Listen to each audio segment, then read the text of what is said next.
Okay, so this is going to be our first calculus lesson. It's official that we're doing calculus now. Okay, and we're going to start off with background knowledge, so stuff you already know. Okay, so the first thing is you already know that something fishy is going on with this function at x equals -2. Okay, so you know how to find domain, you know. Domain is x's are all real numbers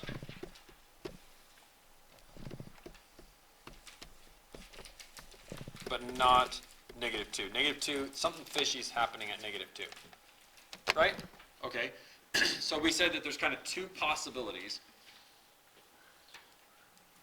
why the graph would not exist at -2. One is that there's a vertical asymptote there. Okay? Vertical asymptote means, you know, an actual physical barrier in the graph. The graph may not pass through there, and you get infinite behavior on the sides, you know. So don't draw this, but at first glance, you notice that at -2 it's got something fishy going on. So there might be like an asymptote, you know, where the graph goes up or down on either side. Don't draw that though, because that's not necessarily what this is. The other possibility is that we have a situation like this, where the graph is just missing a point, you know. That's a totally different look. So I guess the question, one of the questions we'll try to answer here is, which case is it? Is this like a vertical asymptote type thing? You know, with what we call an essential discontinuity?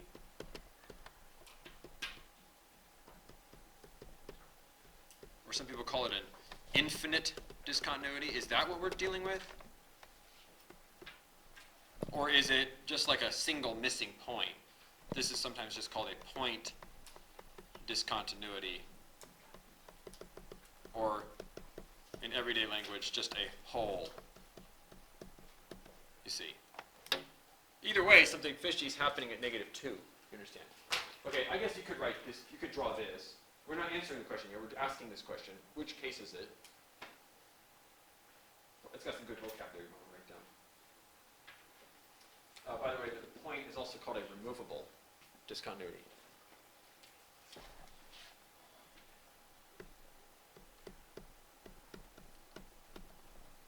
So a point discontinuity is like a hole in the graph, and it's also called removable. An asymptote is more of a true separation of graph, and we have infinite behavior. You know, arrows go up, arrows go down, at least on one side, one direction, maybe even both sides like this one. And that one's also called an essential or infinite discontinuity. Essential here just means you can't get rid of it. It's just essentially part of the graph. Does anybody know why we use the word removable in the first picture? I mentioned it earlier in the year, but does anybody remember?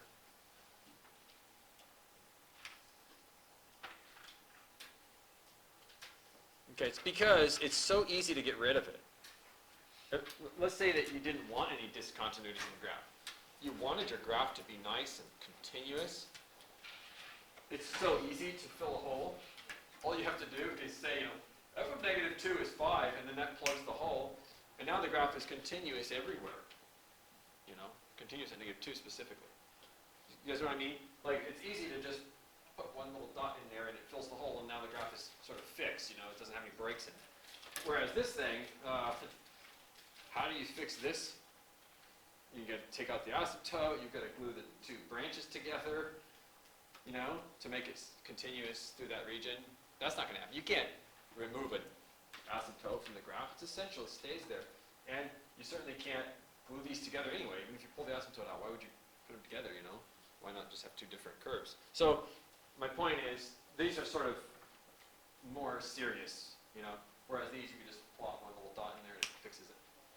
So here's the first question, like, which case are we dealing with, right? Okay, so that's the first question we want to answer, actually. What's going on near -2? So let's get out our calculator, okay, and turn it on,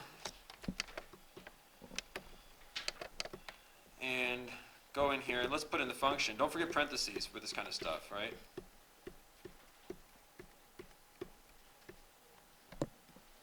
And then probably just do a zoom standard. It's good enough. See, that's a really interesting graph. I did not really expect that at all. I guess I expected something a little more complicated. What does that thing look like? What does it look like to you? Parabola. It does look like a parabola. I agree. But I guess I just expected something a little more interesting over at -2, you know? Where's -2 on here? Let's see. Oh, maybe it's off the screen. Maybe that's why I can't see the interesting feature at -2. I have an idea. Let's fix our window. So this is called adjusting your window, right? And it's just a skill you're supposed to have. You're supposed to do this whenever you want to and whenever it's helpful. I think it is helpful. I want to see what's going on at -2.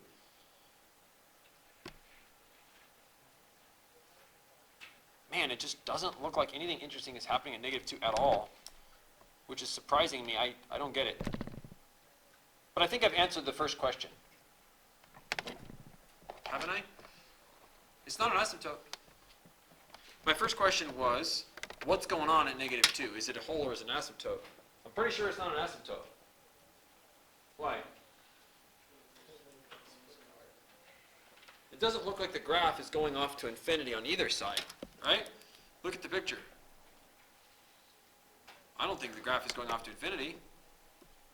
This is much more likely to be a hole, you see. Okay, so I think I've kind of answered that it's a hole. We're not anywhere near done with this problem. It is a hole.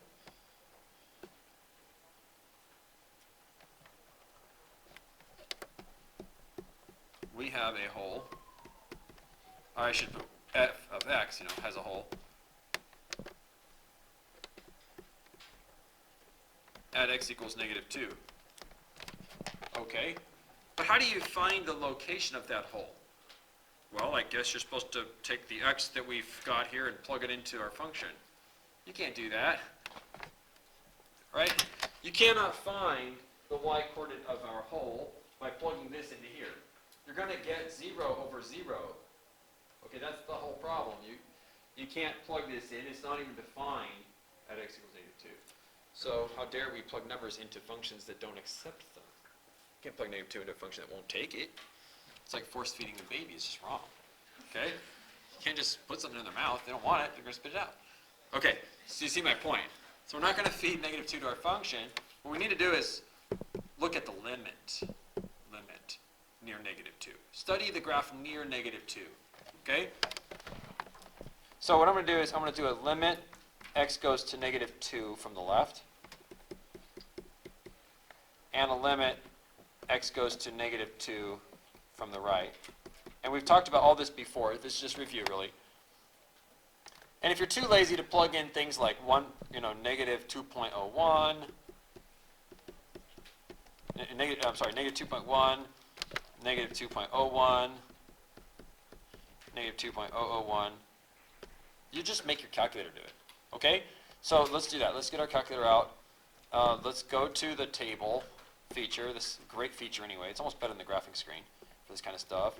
Let's go to the table feature. Here it is. And I've got mine on ask mode. Okay, so basically I press table set and I choose independent ask mode. You should do that too, I think. You'll be glad you did.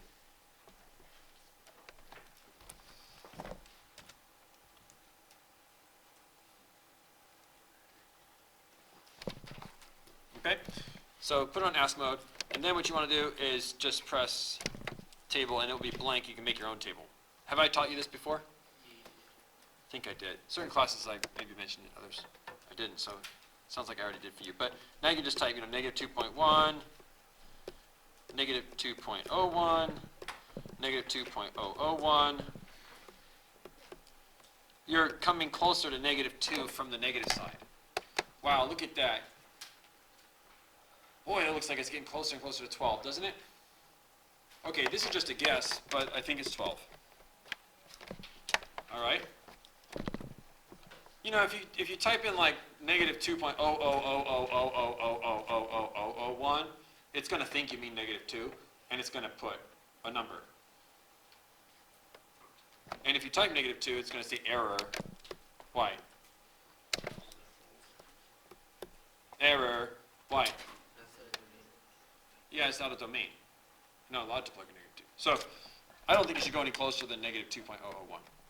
Okay? Let's study the other side of -2. So what's the other side of -2? We already did numbers less than -2. Let's do numbers greater than -2. How about what? -1.9, -1.99, -1.999, getting closer to, -2 from the other side. Okay, this technically is the right side of -2, isn't it? All right, let's take a look at plugging those in. -1.9, -1.99, -1.999. Now it seems like it's approaching 12, this time from the lesser side, So I'm going to go ahead and argue that it's 12 again. In fact, if you remember from our limits test, whenever you write that both of these are 12, or both the same number, you can actually compress that into one statement like this. LIM as x goes to -2 in general is 12. So remember, this means, the red here means both limits were 12, I have full agreement, and this is 12. And by the way, this is the y-coordinate of the whole. This is the y-coordinate of the whole. So the whole is at x equals 2, y equals 12. I'm sorry, x equals -2, y equals 12. Yeah, I said that wrong. Okay, now I feel like I shouldn't really be needing a calculator. And I also feel a little guilty for sort of rounding this thing to 12, I mean, yeah, it could be 12. What if it's 12.01? I wouldn't know. See the problem? I think we need to kind of confirm algebraically that it really is 12.000, exactly. So I just feel obligated now to factor this thing. So the top, I believe, must factor into x plus 2 times something. It has to, because that's not an asymptote. That means it needs a term up top that's also x plus 2. It's the only way it would explain there as a whole, you see. Now, some of you probably remember how to factor x cubed plus 8.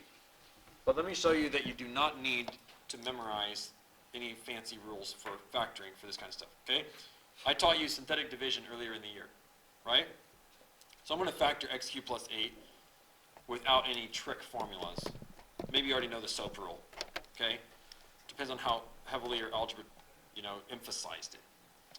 Okay? So x cubed plus 8 is also known as x cubed plus 0x squared plus 0x plus 8. And if you make a p's and q's list, the p's are 1, 2, 4, 8. And the q's are just 1. Remember, the coefficients of the first term are actually your q's. The factors of the coefficients. And then the factors of your constant are your p's. You guys never doing p's and q's at all? Okay. And then what you do is you make a p over q list. So 1 over 1, 2 over 1, 4 over 1, 8 over 1. In other words, 1, 2, 4, 8 again. And then you're supposed to do like positive, negative for each. So these are the only numbers that could be roots, if the roots are rational. Okay, so you probably remember doing all this. I think -2 is a valid root. Here's why. On this slide, I already determined that this is a whole. I firmly believe with all my heart that there needs to be an x plus 2 on top. Therefore, I believe -2 must be a root. So that's actually where I'm going to start. I'm going to just, you know how you use synthetic division and you kind of guess and check here? I'm going to start with -2 because I'm pretty sure that's a root. Besides, x cubed plus 8, look at it. Okay, so I'm going to write 1, 0, 0, 8 and drop down the 1. Now I'm ready for synthetic division. You guys remember how to do this? You multiply the number at the bottom by the number in the box. So what is that? -2. Then you add, right? Then you multiply by what's in the box. And you get 4. And then you add, and you multiply by what's in the box. And then you add. What does it mean that we got 0 in the end? means I was right. Negative 2 is a root. Now, if I wasn't sure, or I didn't think of that, I didn't think of using negative 2 first, I could try 1 and 2 and negative 1, and they would all fail, and then eventually reach negative 2, and I'm like, yes, I got it. Okay, so see that right there? This is your x squared minus 2x plus 4. That's your leftovers, after division. So this is your quotient, x squared minus 2x plus 4. In other words, going back to here, this must factor into x plus 2, specifically times x squared minus 2x plus 4. It has to. So that is x cubed plus 8 in its factor beauty. Okay? So now we can see that the x plus 2 really does sort of cross out, although cross it out lightly. We understand it's a whole. Okay? But what survives here is not f of x. You guys understand that's not f of x anymore. Okay. It's a new name, call it f of x except at negative 2. Or you call it basically g of x. Give it a new name. It's technically a new function. But what we just confirmed is two things. One, we confirmed that this graph that we saw earlier, remember it looked like this? Look at this. When I first saw this graph, my thought was, man, that looks like a parabola. It really did look like a parabola. Well, it's because it actually is a parabola with a hole punched in it. So no wonder it looks so much like a parabola. It's actually this parabola. See? And the x plus 2 only contributes one tiny little interesting feature. What does it contribute? Just a tiny little missing point. I guess it takes away a feature of the parabola, you see. So the parabola would be complete, except there's a hole at negative 2. The other thing it confirms to me is that this really is 12. Remember we thought the hole would be at negative 2, comma 12. We got that by playing around with our table. Well, if you plug negative 2 into this, you get 4 plus 4 plus 4. You see. So what's probably a better way next time for me to get this red 12? Go through the tables again on the screen? Or factor and plug negative 2 into the resulting surviving expression, which is the better way to do it. Yeah, it's obvious. The safer thing, the more accurate thing to do is to factor and reduce, and therefore you have an expression you can plug negative 2 into. It's legal. Not illegal to plug a negative 2 here. Okay, so basically that would have given you the 12 too. I'm just going to write that real quick. Negative 2 squared minus 2 times negative 2 plus 4 is 4 plus 4 plus 4, which is 12. Beautiful. So we get the whole. It's at negative 2, 12. There's no doubt about it. Okay? No doubt about it. That was actually intentional. All right. But see the symbols at the bottom in blue? You think that's important to know those symbols? Super important, right?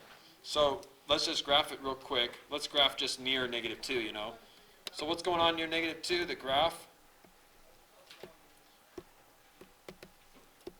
on the left side is encroaching towards 12. See? The graph is coming in towards 12. Y equals 12. Limits always give you a y coordinate. Very important. Okay? So the left limit is 12. The right limit is 12.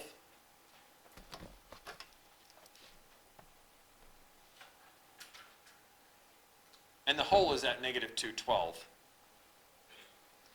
So let's put those blue statements in here. LIM, x goes to negative 2 from the left, is 12. LIM, x goes to negative 2 from the right, is 12. In general, we can combine these to say LIM, x goes to negative 2 in general, is 12. But let me ask you a question. Is f of negative 2 12? No, it is not. Remember the table? What was f of negative 2? Error, right? Error. It's undefined. So this is the definition of a whole. When the limit exists, but the point does not agree with the limit. So the limit exists, but the point does not exist. It's kind of like if you and your friend were both going to the Coffee Bean, right? Or Jamba Juice, whatever. You're going there, and you're both on your way to that point, but then you get there, and, well, Jamba Juice is gone. It's closed down. You know how that's happened sometimes. You're like, whoa. I guess they're either remodeling or some other company bought that space, right? Or maybe Jamba Juice is like, we have too many Jamba Juice in this area, we're out of here. That happens too, right? Like the Baskin Robbins down on Tustin recently just closed, but they already have one down on Tustin and Chapman. So why have one 3 blocks north? There's no point having two. But that's the limit. That's a whole. You know, you get there, you both have the same destination, but lo and behold, nothing's there. Okay? All right. So there's like a zoomed-in view of everything. Okay. So what does a statement like this mean? Because we haven't seen this in a while. So this is kind of another topic, but do you guys still remember what this means? LIM, x goes to infinity. What does that mean? Could someone tell us?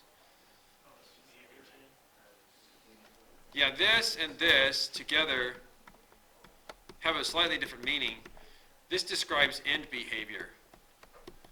So let's say that you're asked to find the end behavior, the right-hand end behavior. That means you're going to infinity of x plus 2. You need to know all this stuff, so make sure you write it all down. What was it? X cubed plus 8? I'm sorry. Over x plus 2. And LIM x goes to negative infinity, x cubed plus 8 over x plus 2.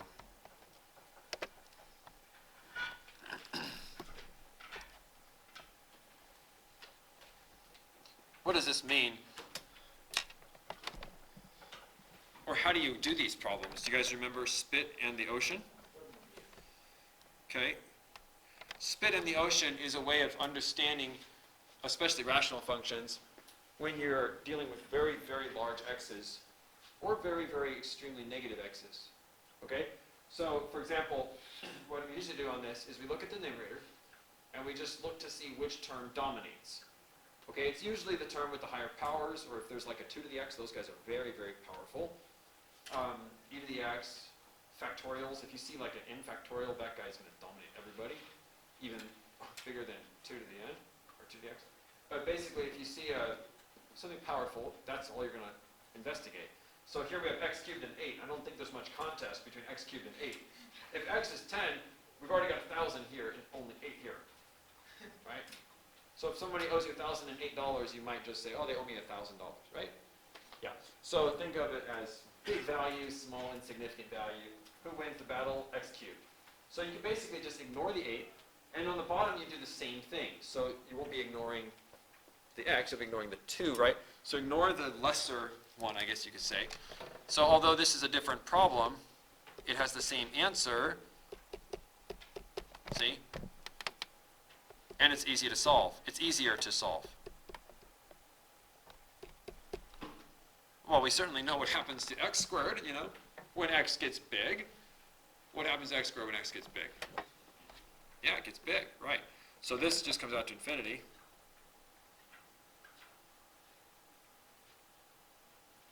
Let's look at the other one. If you're plugging in negative a million, negative a billion, negative a trillion, again, the 8 and the 2 don't play much of a role. So you're right back to the same exact problem.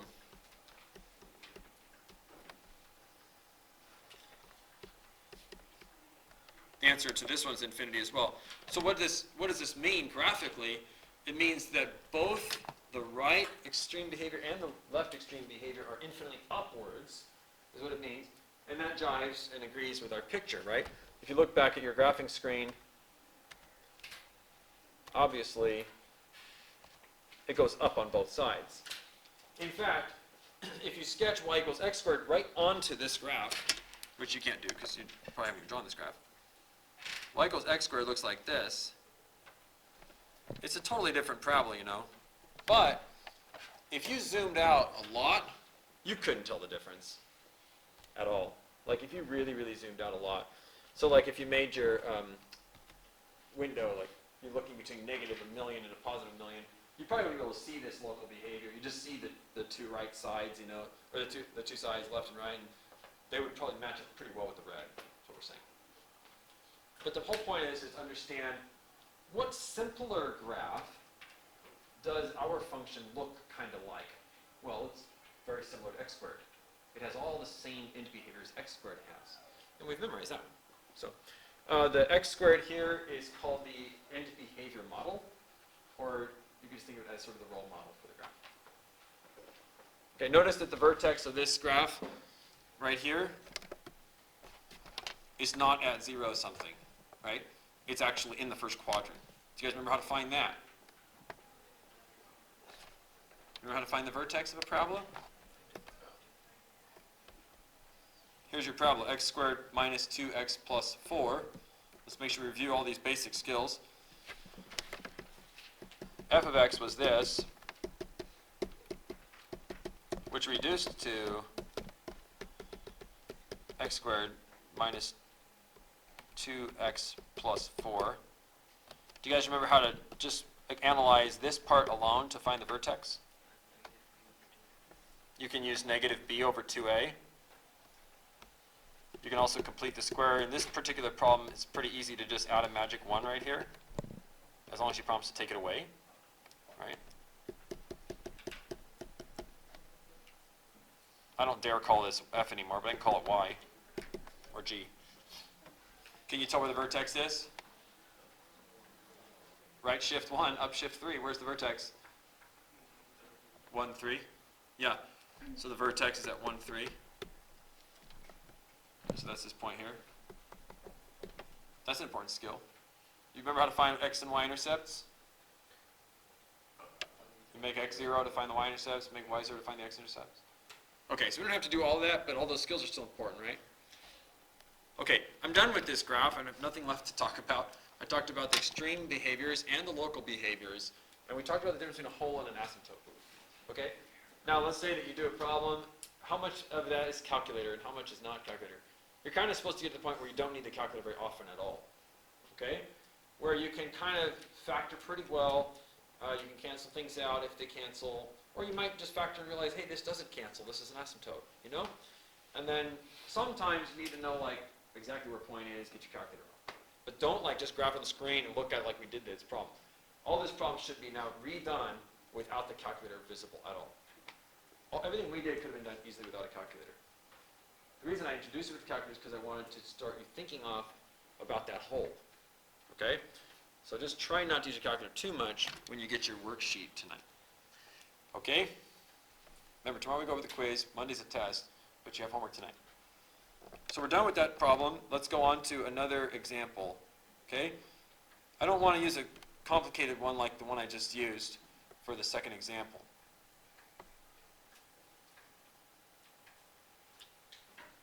Okay, so let me grab a new slide here.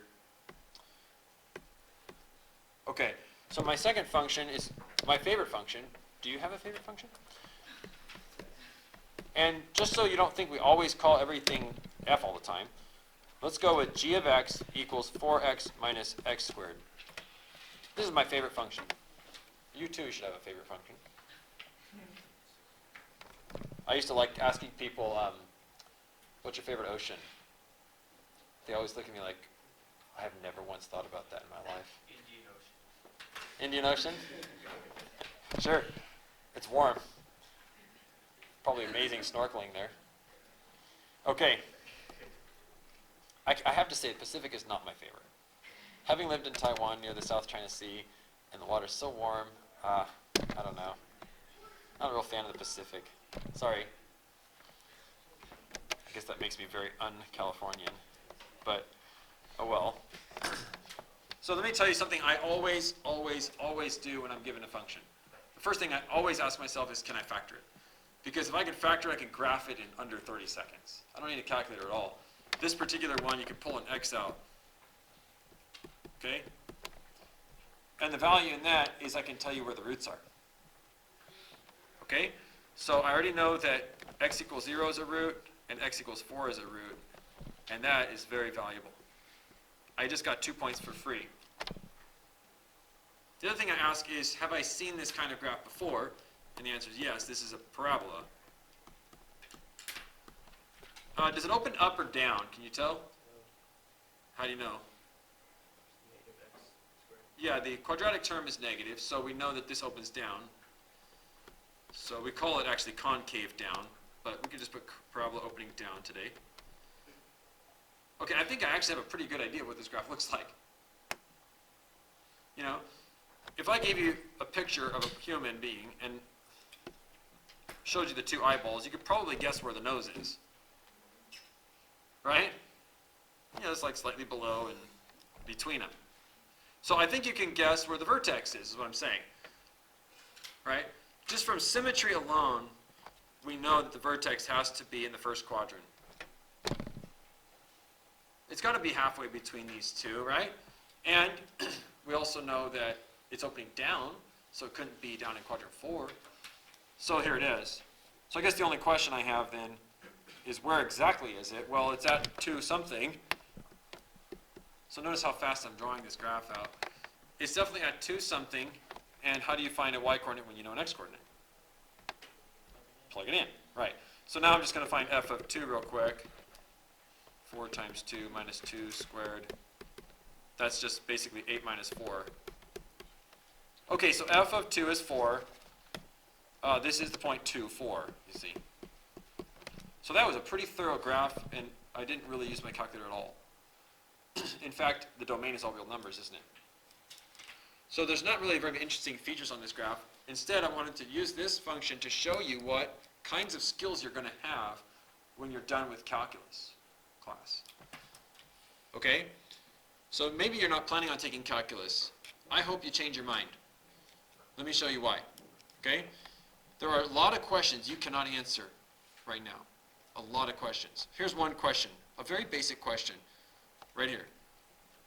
What is the slope of this line? You have been drawing, you've been finding slopes of lines all through high school, right? You do it in your science labs when you find the spring constant, right? You find force 1 minus force 2 over compression 1 minus compression 2. That is basically delta F over delta X. That's K, your spring constant, Hooke's law. Okay? You've done it in your science classes, I assure you. But you can't find it right here? You've also drawn lines like this before in your geometry class when you were given a circle and you were asked to draw, you know, a tangent line. You know what that means. I don't need to spend 45 minutes explaining what a tangent line is. You want that line that touches and brushes up against the circle, right? Touches it once and moves on. You can't find that slope? Are you satisfied with that? Are you planning to leave high school not ever knowing how to find that green line slope? I think you should be very dissatisfied with that. Well, it's kind of a hard question. By the end of this period, you'll know how to do it. Okay? What about this area right here? So you're going to go off to college, never having once figured out this area? There are architectural structures with this shape. You're not going to know what the area is under them, ever. You're not going to ever be able to answer the question what the area is. The best you'll ever be able to do is maybe draw some like trapezoids in here and find their area and just hope that that's close enough. It's not. Draw more trapezoids. Great. Still not exact. Don't you want to know the exact area? I hope you do. Okay? Or suppose I ask you to revolve this little region in space around the line y equals -1 to form a solid like this. You'll never know its volume. These are all questions we can answer easily after an introductory calculus course here at Villa Park. If you take BC next year, I'll also teach you how to find this length right here. How is that not important? That is so important. I mean, to not be able to find the length of a curve? Are you serious? We're going to go all our lives, all your life, without knowing how to do that. You shouldn't be happy with that. The frustrating thing about our curriculum at Villa Park is even if you take AB, you'll never know how to find that length. But if you ask Mr. Lynch to show you, he'll show you. It's not even that hard. I don't know why it's not in the AB curriculum. But, I mean, it's so important to say, Mr. Lynch, can you show us how to find the length of a curve? And you say, oh, yeah, here. Explain it to you in 15 minutes, and you'll have that knowledge. but I think there's some things that are simple enough to understand, and they shouldn't be too hard to answer, you know? And hopefully that whets your appetite a little for calculus. Okay, so our first question I asked today was, what's the slope right here? That's the one we seek to answer today. Okay? So please understand that centuries and centuries of math history ticked by without anyone knowing how to do this. Please understand that. So please show great respect for Newton and Leibniz and Euler, who came up with the way to find the slope of that green line. The question is simple. What's the slope of that line? All right. So let me explain to you first why it's not such a simple question. Okay? Here's the zoomed in view. Here's x equals 1. This is actually the point 1,3, by the way. If you find f of 1, remember it was 4x minus x squared. It's just 4 times 1 minus 1. So that's just 3. So it's the point 1,3. But we seek to find the slope right here. And we can't do it. Well, you know, the calculator can. Let's get the answer first, okay? So let's go over here. Let me show you how. We're going to be retyping a new function here.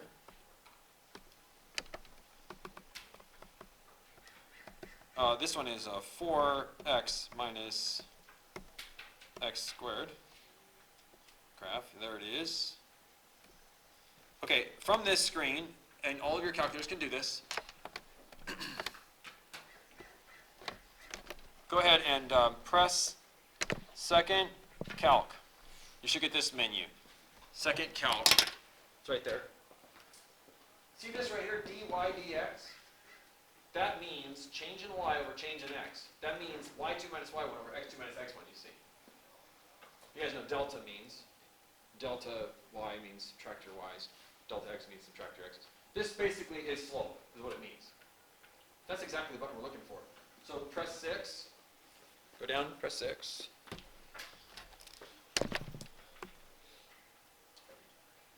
Go ahead, press 6. Naomi, press 6. I didn't get the full function. Oh, 4x at the top there, 4x minus x squared. Sorry about that. This is the function that we're going to be using to study here. Sorry, so 4x minus x squared. And then press graph.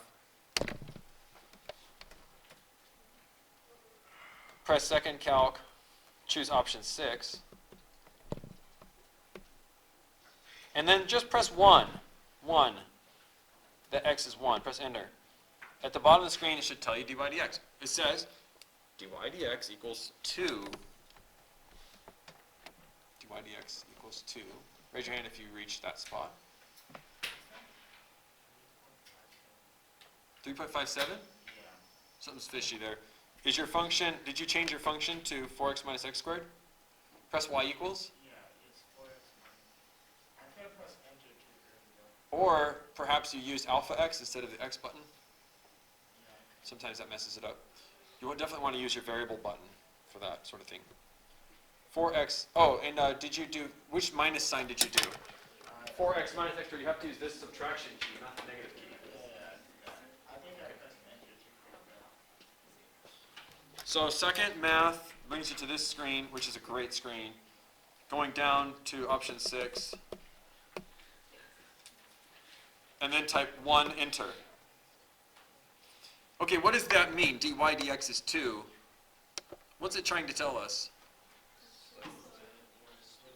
Yeah, the slope of this particular line is 2. Exactly 2. Who knew?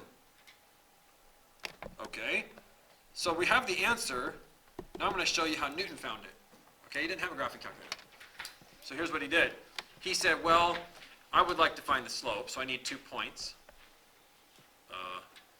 There's only one point. Only 1,3 is given. So he's like, okay, fine. Then I will pick a point and a neighboring point. Okay, so here's what he did. He said, you give me a curve. This is profound. Total genius here, watch. Got a curve. I want to find the slope right here at x f of x. I want the slope. Okay? You're not going to give me any other points? Fine. I'll make one up. How about this one? This point will be x plus a hair, comma, f of x plus a hair. So if this is like your x-axis, you've got x and you've got x plus a hair. So he's like, I'll just use this point over here. And someone might say, well, which point is that? Like, I don't know, just something near it. He's like, I know how to find the slope from here to here. Watch this.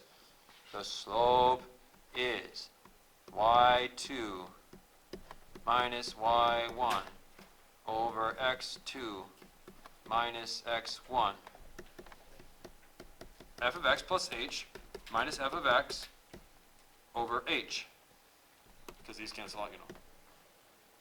Somebody might say, Newton, that's not what we asked you to do. We asked you to find the slope of this line. It's a little bit different slope. He's like, I'm not done yet. Bear with me. Now I'm going to make h shrink to 0.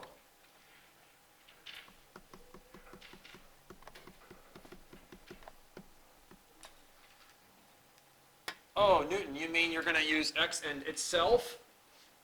Yes. How? Like that? You're going to make h 0? You're going to plug in 0, Mr. Newton? Not yet. So Newton says, what was your function again, sir? 4x minus x squared. Fine. Watch this. You're giving me the function 4x minus x squared. I'll put that right there. As for f of x plus h, I'll have to treat my input as x plus h instead of x, you know.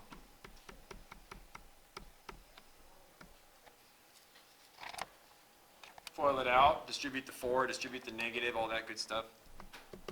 When are you going to plug in the 0, Mr. Newton? I don't know, later. When I'm allowed to. Can't do it yet, I got 0 on the bottom. I'm not going to do it yet.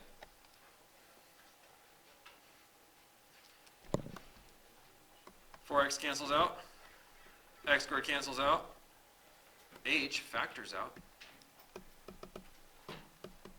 Does this look familiar, by the way? Yes. Should. Done it several times this year. This is just a difference quotient on an average rate of change formula. Goodbye, H. Oh, Mr. Newton, you're a genius. When are you planning on plugging in h equals 0? Right now. Oh, so it's not undefined anymore. Correct. Now, which x did you wish me to find the slope at? At which x value did you wish to find the slope? See, what Newton just did was he created a formula that will find the slope anywhere you want. It's ingenious. It's ingenious. You want to find the slope at 1? Find slope at x equals 1. Fine. 4 minus 2 times 1. 2, just like the calculator says.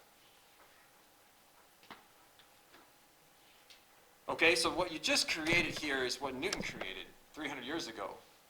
Okay? But no one else did it. Well, actually, this other guy, Leibniz, did it. Newton, Leibniz, okay, they kind of both discovered at the same time, roughly. Okay? And of course, I'm telling the story my own way. But what this is called f prime. Okay? This little guy right here is a slope calculation tool. F's job is to measure the y coordinates, you know? F prime's job is to measure the slopes, you see. So F's job is to measure the coordinate spot, you know, like what's y? Oh, plug it in, plug it in. But this guy's job is to measure slopes. You give me any x and I'll tell you the slope. Isn't that cool? How is that not cool? That's so cool. Okay, so this will give you the slope anywhere you wish. Pick an x, any x. Leibniz didn't call it f prime, he called it dy dx. Fine. Whatever. The word for it is the derivative. You've probably heard it. You've heard people talking about it. Finding this is called taking the derivative. Sounds so funny to say that. Take the derivative. If the teacher tells you to take the derivative, this is what you're supposed to do, this whole process. But it sounds funny when they say take the derivative, like, where would you like me to take it? You mean take it to the movie theater? Or if I supposed to take the derivative, it's like take a seat. Where am I going to put it? Right? Take a seat. Okay. It doesn't seem like the right verb, but that's the verb. So find the derivative, take the derivative, derive the function. Derive the function means find the derivative. Differentiate the function means find the derivative. Okay, but anyway, this is brand new, this guy. And what's his job? Find the slope, anywhere you wish. Some old words might come to mind here. This thing is called the difference quotient. We labeled it earlier in the year. Maybe you remember that.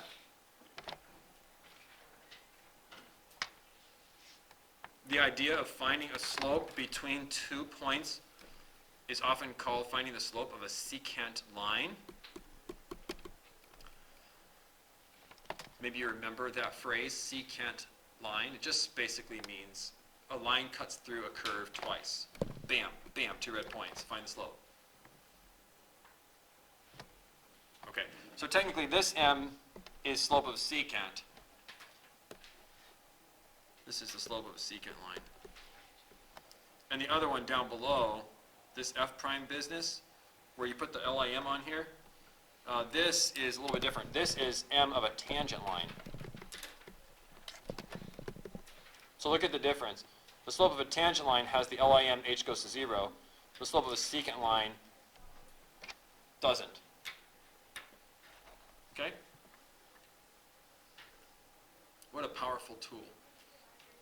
The process is a little gnarly, right?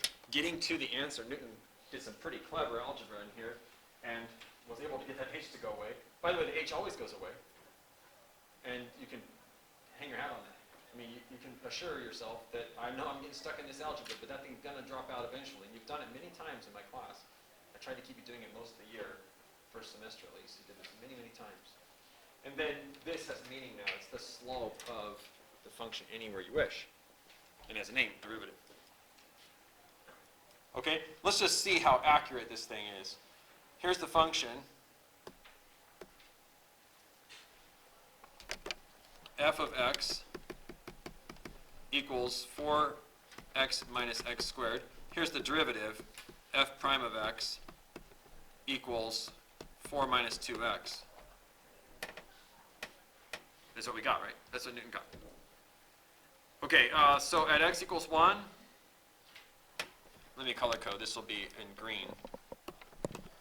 F prime of x is 4 minus 2x. Remember the vertex was right here at 2? Remember that? And then the function kind of falls off.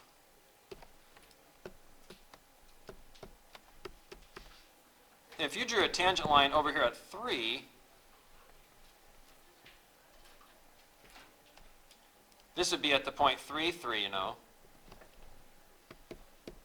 This point's at 1, 3. Do you think you could guess the slope? You think it's negative 2? Let's see if he's right. So let's take 4 minus 2x and plug in x equals 3. If you plug in x equals 3 into here, what do you get? 4 minus 6. Beautiful. You're right. What happens if you plug in 0 into your derivative function? What is it? What do you get if you plug 0 in for x right here? 4. What does that mean on this picture? You plugged in 0, so where are we? Origin. All right, you plug in 0. You're at the origin, that means. And you're getting 4. What does that mean? It means this line's steeper. Yeah, this line has slope 4. I'll bet this line over here at 4 has a slope negative 4. Sure enough, if you plug in x equals 4 into your derivative, you get 4 minus 8. What do you suppose the slope is, you know, at the top of the curve? Right here. This is a very important question. This might be the most important one of the day. Look at that line right there, that blue line. What's its slope? The slope is naturally, obviously, 0. Does the derivative confirm it? At x equals 2, is the slope formula giving us 0 slope? Yes. Yes, it is. That's right. Okay, so your job tonight is you'll get a worksheet. There's only 2 problems on it. Okay, you're going to find the derivative, take the derivative, whatever. And then from there, you're going to plug in a couple values. Okay? You don't need a calculator at all, okay, unless you want to play around with the slopes after. But this is the first of many important skills. So, all right, so I'll send that to you probably during 6th period, maybe as late as 5 p.m., depends on my schedule today.